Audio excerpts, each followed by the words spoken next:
Welcome friends, मैं हूं आपके साथ doctor M Khalid Siddiqui.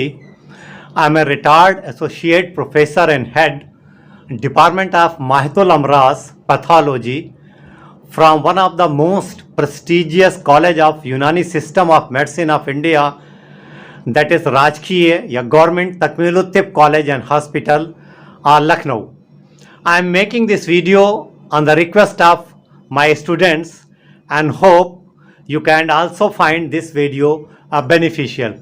If you like this video, then please like, share and subscribe this channel, and don't forget to press the bell icon to get the notification earliest. Welcome dear students. हम लोग जो एक series हम लोग बात कर रहे हैं सेल डेथ यानी खलिया की मौत। हम लोगों ने बात की थी इससे पहले कि जब एक नॉर्मल सेल है और उस नॉर्मल सेल में किसी तरह का कोई स्ट्रेस आता है तो सेल सबसे पहले अडॉप्ट करने की कोशिश करती है। अगर एडॉप्टेशन नहीं हो पाता है, एडॉप्टेशन की हम लोगों ने डिटेल पढ़ी थी जिसे हम लोगों ने खलवी तताबुक कहा था, और वो पूरा एक सीरीज़ इसकी है, जिन लोगों ने नहीं देखा वो देख लेंगे।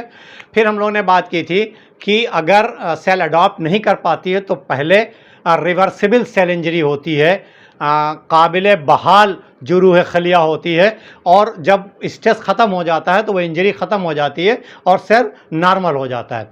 अगर रिवर्सिबल सेल इंजरी भी नहीं होती है, जो स्ट्रेस है या जो इटियोलॉजिकल एजेंट है वो बहुत पावरफुल है या बहुत ज़्यादा वक्त तक के लिए है, तो इर्रिवर्सिबल सेल इंजरी होती है, ना काबिल बहाल जुरूह खलिया, और जिसे हम सेल डेथ भी कहते हैं। हम लोगों ने बात की थी कि जब सेल डेथ हो रही है, खलिया की मौत हो रही है, लीथली इंजर्ड जो सेल है वो दो तरह से उसकी मौत हो सकती है। वन वाज द नेक्रोसिस, जिसे हम लोगों ने तनखीर कहा था, और उसकी डिटेल हम लोग पढ़ चुके दो पार्ट में। यहाँ पर उसका लिंक मौजूद है, जिन लोगों ने तनखीर या नेक्रोसिस वाले वीडियो नहीं देखा होगा वो देख लेंगे। और दूसरे तरह की जो सेल डेथ है, जो खलिया की मौत है, that is known as the apoptosis, रेजिश। हम लोगों ने बात की थी नेक्रोसिस की। नेक्रोसिस जो है it is always unwanted cell death, accidental cell death, always pathological cell death. तो दो बातें हमें नेक्रोसिस तनखीर में याद रखनी है कि it is always pathological and it is always invariably accompanied by the inflammatory reaction. तो जहाँ भी नेक्रोसिस होगी वहाँ पर इन्फ्लेमेशन ज़रूर होगा। उसके बरक्स अगर हम लोग बात करें एपोप्टोसिस की, जिसे हम कहते हैं रेजिश, एपोप्टोसिस को हम लोग कहते हैं रेजिश। एपोप्टोसिस जो है that may be physiological, that may be pathological, और ये एक प्रोग्राम सेल डेथ है, जेनेटिकली कोऑर्डिनेटेड सेल डेथ होती है, प्रोग्राम सेल होती है, जिसे सेल सुसाइड भी कहते हैं। तो it can happen into the single cell, एक सेल में भी हो सकती है, जबकि नेक्रोसिस एक ग्रुप ऑफ द सेल्स में होती है, मासेस ऑफ द सेल में होती है, और जो ये एपोप्टोसिस है सिंगल सेल्स में हो सकती है।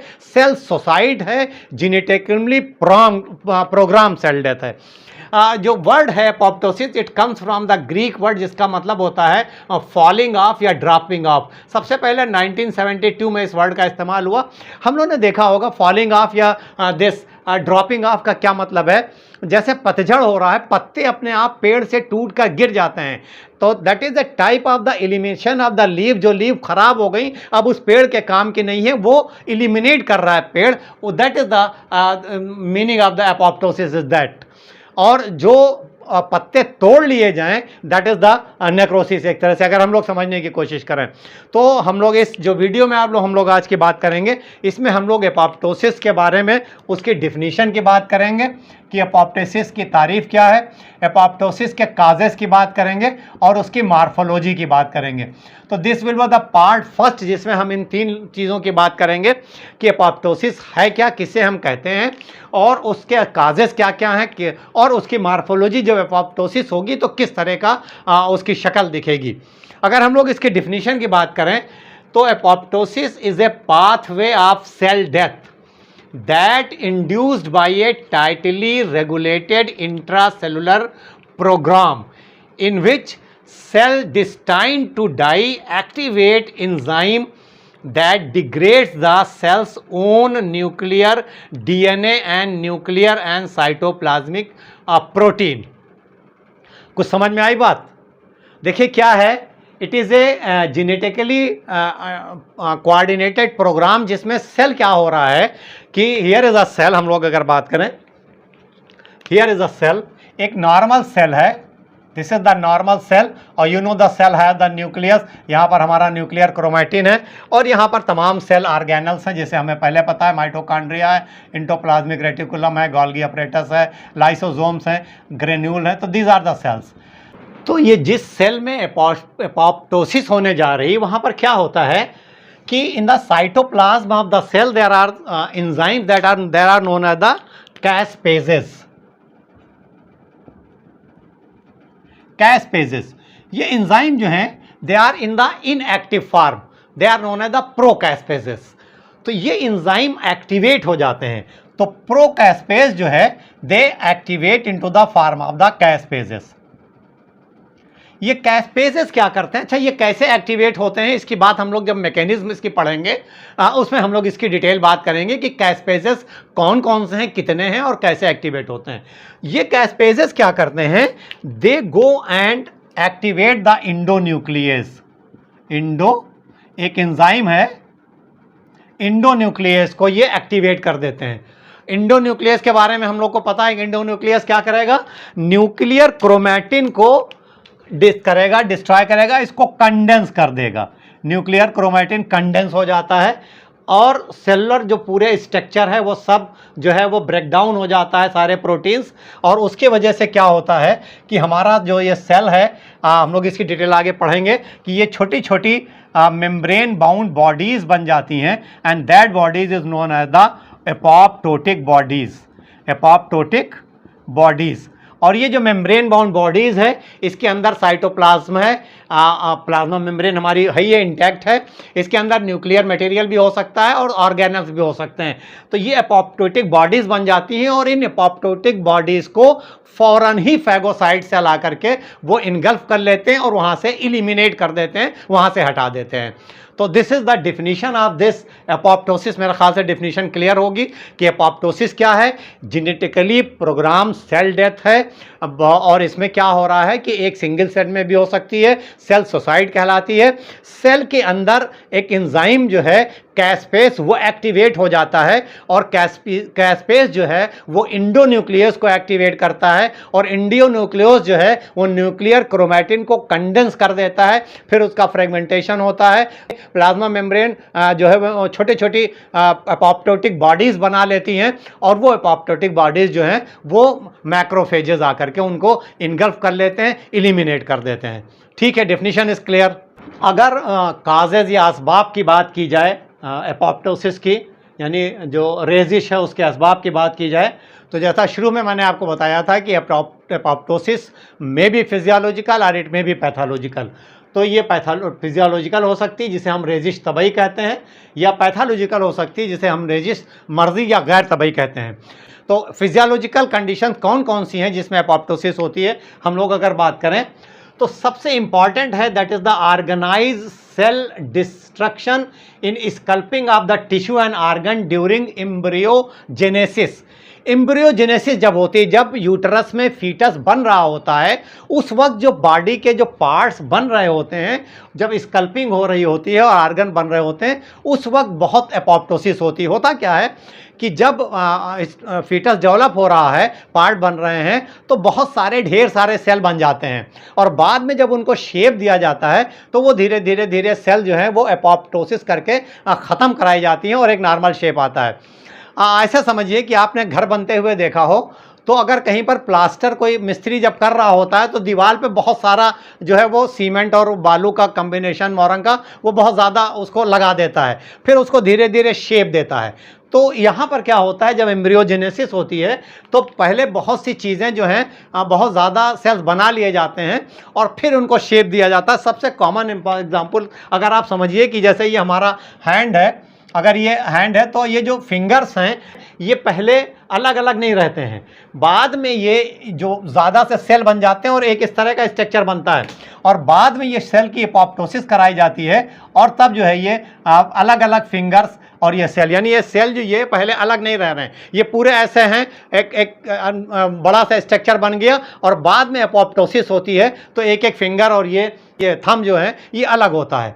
तो दिस इज द एम्ब्रियोजेनेसिस। ऐसा बहुत सी जगह पर होता है एम्ब्रियोजेनेसिस में कि एक पूरा जो है ज़्यादा सा सेल बन गए और बाद में उसको शेप दिया जा रहा है। तो सबसे इंपॉर्टेंट जो एपोप्टोसिस कराई जाती है ड्यूरिंग द एम्ब्रियोजेनेसिस।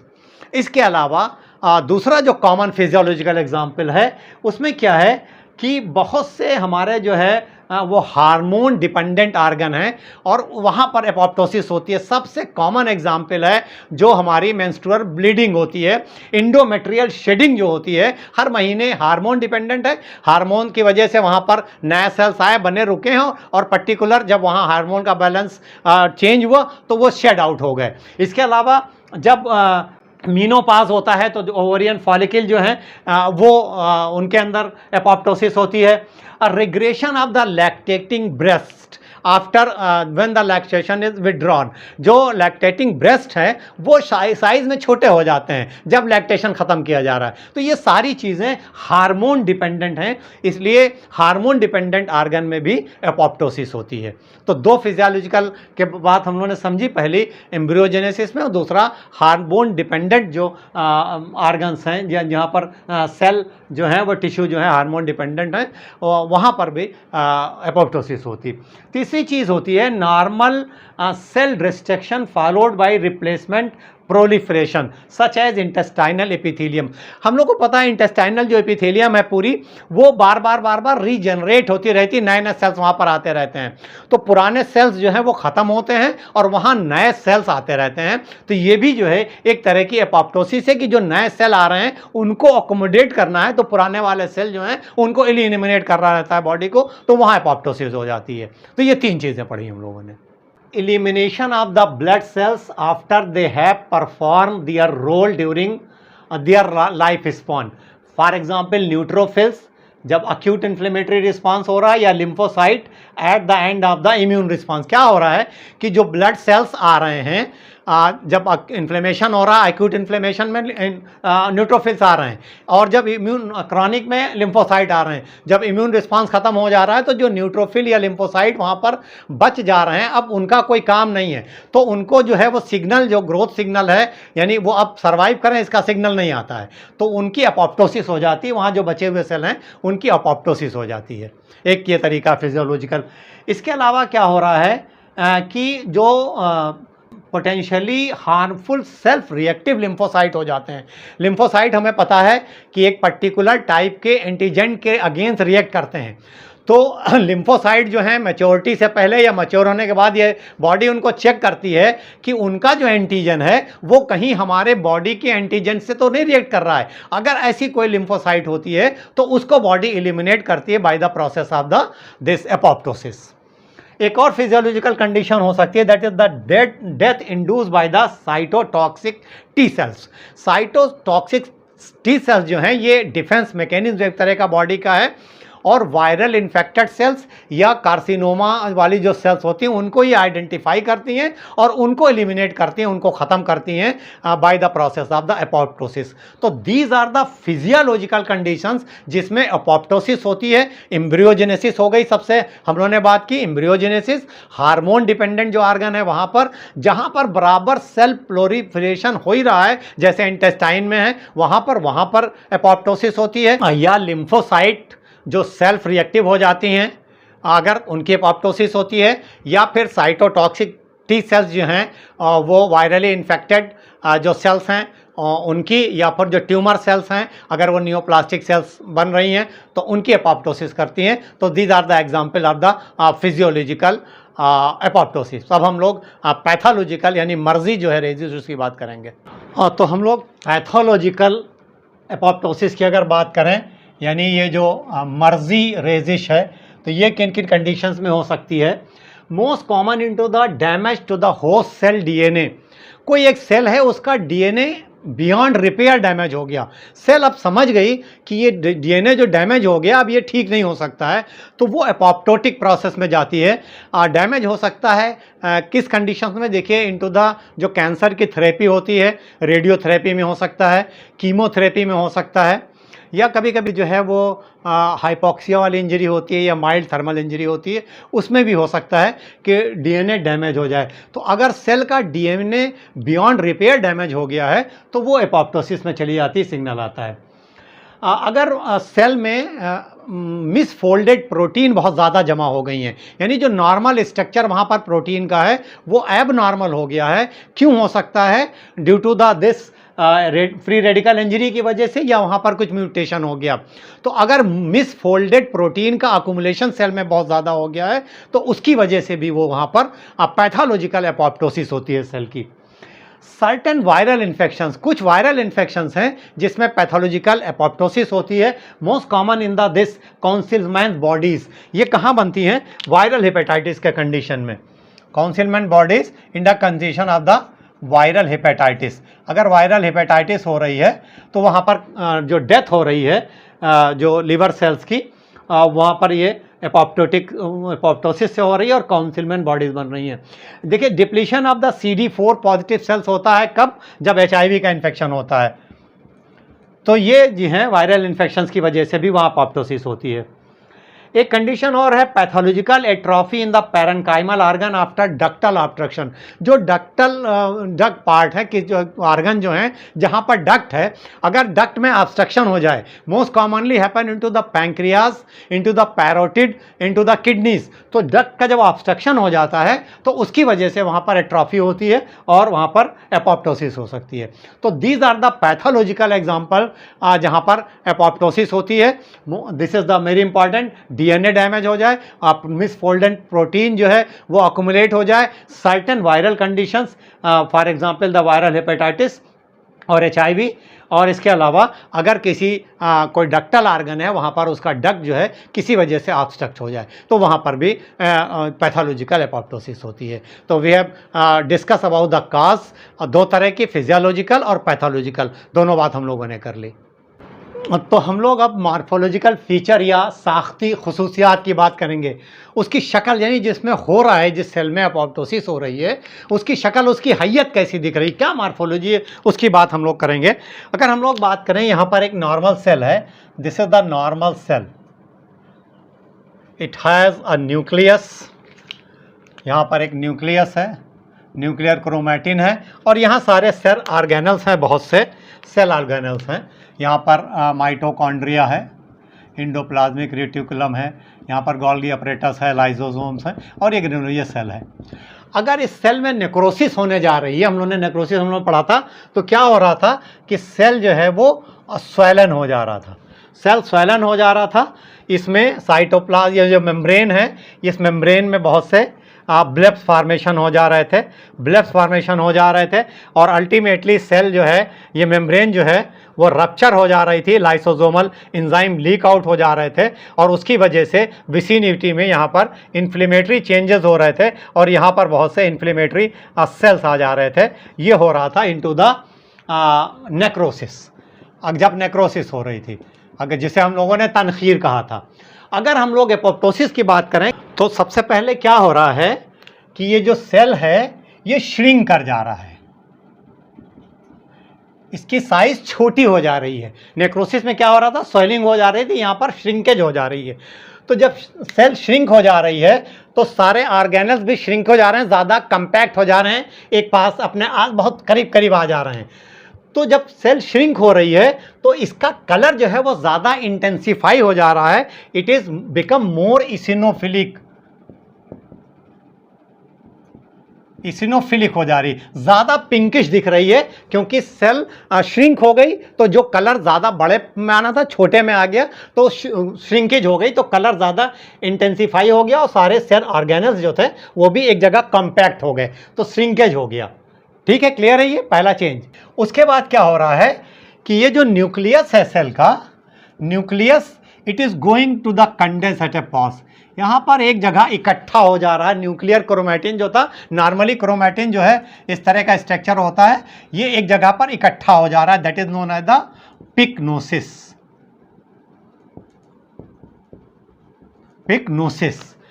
तो सेल श्रिंक हुआ और न्यूक्लियर क्रोमैटिन जो एक जगह इकट्ठा हो गया।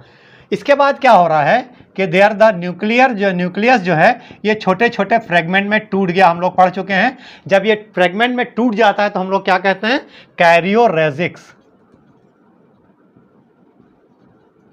कैरियोरेजिक्स हो गया।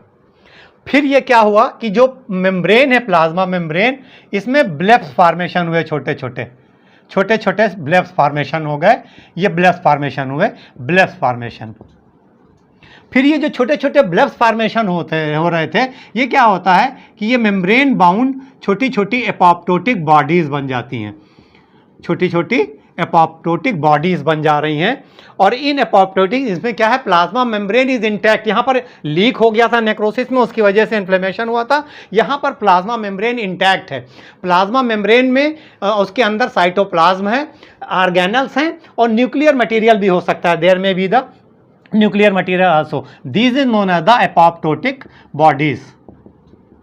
एपोप्टोटिक बॉडीज़ बन जा रही हैं। तो ये एपोप्टोटिक बॉडीज़ की ख़ास बात क्या है कि ये प्लाज्मा मेम्ब्रेन इनकी इंटैक्ट है, छोटे छोटे बॉडीज़ बन गई और इसके अंदर साइटोप्लाज्म है, ऑर्गेनल्स हैं, न्यूक्लियर मटेरियल भी हो सकता है।